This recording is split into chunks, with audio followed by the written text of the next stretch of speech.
Dahil nga maraming mga nangyari mga mi, kaya hindi ako masyadong nakapag-upload. Ito ang video ko mga mi ay last month pa talaga, nung February pa talaga to. Nakabahan nga ako dito mga mi kasi nga nagsusuka at sumasakit nga ang ulo ng anak ko mga mi. Yun nga, at naniniwala ba kayo sa balis mga mi? Kaya naman madaling araw ng Monday yan mga mi ay talaga namang sumugod talaga ako dyan sa STI. Ay lumipad ang aming team. Kung hindi naman kayo naniniwala sa balis, di hindi. Ito nga, naglalakad na nga kami dyan, papasok, papunta doon sa kapatid ko, mga mi. Siya talaga ang nakabalis, mga mi. Fast forward na nga, mga mi, kinaumagahan na nga yan, pero gabi pa rin talaga yan siya, mga mi. Kasi nga, hindi ko pa rin siya na-upload, mga mi.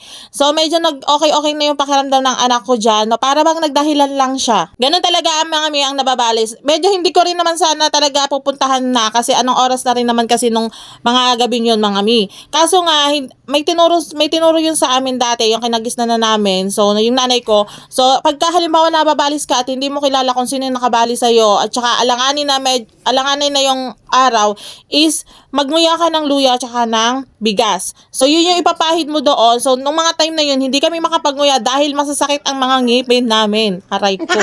Ito ay base lamang sa aming mga kinagisnan, mga miha. Nasa sa inyo na kung hindi kayo maniniwala, basta kami naniniwala kami. Yun yung mga, namin nung mga panahon pa. So, yun nga, dahil nga napuyat kami dyan, 2:00 na ata kami ng madaling araw nakauwi. So, hindi na nga ako nakapag-vlog niyan, tsaka hindi ko na rin pinapasok yung anak ko. Ito nga mga mi, fast forward na pinaayos ko nga lang yung CCTV namin mga mi, kasi nga yung dating pinaglalagyan namin ng CCTV mga mi is hindi niya makuha yung buong bahay mga mi, kasi nga may nakaharang na pader. So sabi ko nga ilipat na lang niya dito para mas maganda yung pagkakakuha ng CCTV. Ito nga CCTV ako mga mi, meron akong link dyan sa comment section tsaka dyan sa yellow basket. Tapos yan nga, Thursday yan mga mi, so meron nga kaming event na pinag-atidan dito mga mi. Ito nga yung buwan ng puso mga mi. So, ito nga yung para mga healthy tsaka mga consultation mga mi na dapat ay ipapacheck up ko yung asawa ko dyan mga mi tsaka yung anak ko. So, pinilit ko nga lang yung asawa ko dyan mga mi kahit wala pa siyang tulog.